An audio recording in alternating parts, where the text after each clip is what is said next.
Company में cement कैसे बनता है, इसे बनाने में किन किन चीजों का इस्तेमाल किया जाता है। सीमेंट अगर असली हो तो इससे बनी बिल्डिंग और घरों का काफी सालों तक कुछ भी नहीं बिगड़ता है और वो मजबूती के साथ खड़े रहते हैं।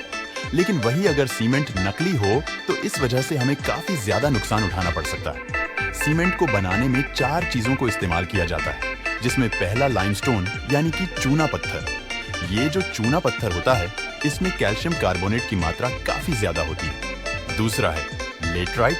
ये लेटराइट दिखने में लाल मिट्टी होती है और इस मिट्टी की एक खास बात यह है कि इसे पकाया जा सकता है। इसके बाद अगला है सेलस्टोन। ये सेलस्टोन एक काला पत्थर होता है जो आसानी से कहीं पर भी मिल जाता है। और इसमें आखिरी है रेड मड यानी कि लाल मिट्टी। और आपकी जानकारी के लिए बता दूं कि इन सभी चीजों को पहाड़ों को तोड़कर, खोदकर या जमीन के नीचे से निकाला जाता है। इन सभी चीजों को हासिल करने के लिए बड़े बड़े पहाड़ों की माइनिंग की जाती है।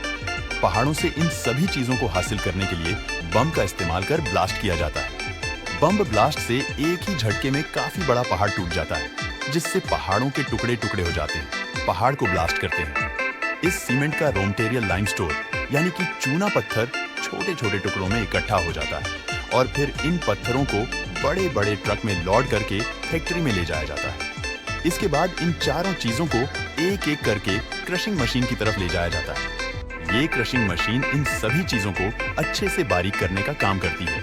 इसके बाद इन चारों चीजों को अच्छे से आपस में मिक्स करके इन्हें आगे भेजा जाता है और इस सारे रॉ मटेरियल को एक बड़ी सी गर्म भट्टी से गुजारा जाता है। सीमेंट की भट्टी होती है, वो बड़े बड़े लोहे के पाइप्स में डाला जाता है, उसके जैसी होती है। अरे लोहे की घुमावदार प्लेट बेहद मजबूत होती है और इस भट्टी का टेम्परेचर 1400 डिग्री से लेकर 1600 डिग्री तक होता है और भट्टी में रॉ मटेरियल अच्छे से पक जाता है तो वो बिल्कुल गर्म लोहे के जैसा लगता है। और इस प्रोसेस को इस वजह से किया जाता है ताकि इसके रासायनिक बंधन टूट जाए और फिर से इसके अंदर एक नया कंपाउंड पैदा हो जाए। भट्टी से निकलने के बाद ही सीमेंट काफी बारीक बारीक टुकड़ों के रूप में निकलता है और इन सभी टुकड़ों को बारीक करा जाता है और अब इन सभी बारीक टुकड़ों को एक बड़े से ग्राइंडर के जरिए पीसा जाता है और साथ ही जिप्सम पाउडर को अच्छे से मिक्स किया जाता है और इस जिप्सम पाउडर का काम होता है सीमेंट का मिक्सचर बनाते समय उसे जल्दी गाढ़ा होने से रोकना।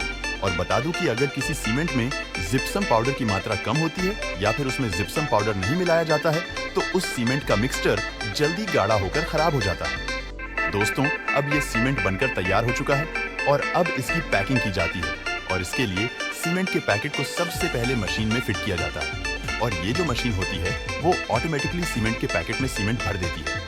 असली और नकली सीमेंट को कैसे पहचानें दोस्तों? जब भी आप सीमेंट को किसी भी मौसम में अपने हाथ से पकड़ेंगे तो वो ठंडा होना चाहिए। अगर सीमेंट में आपको थोड़ी सी भी गर्माहट महसूस होती है तो समझ लीजिए कि वो सीमेंट नकली है। दूसरी चीज है कि आपको इसके कलर पर ध्यान देना चाहिए।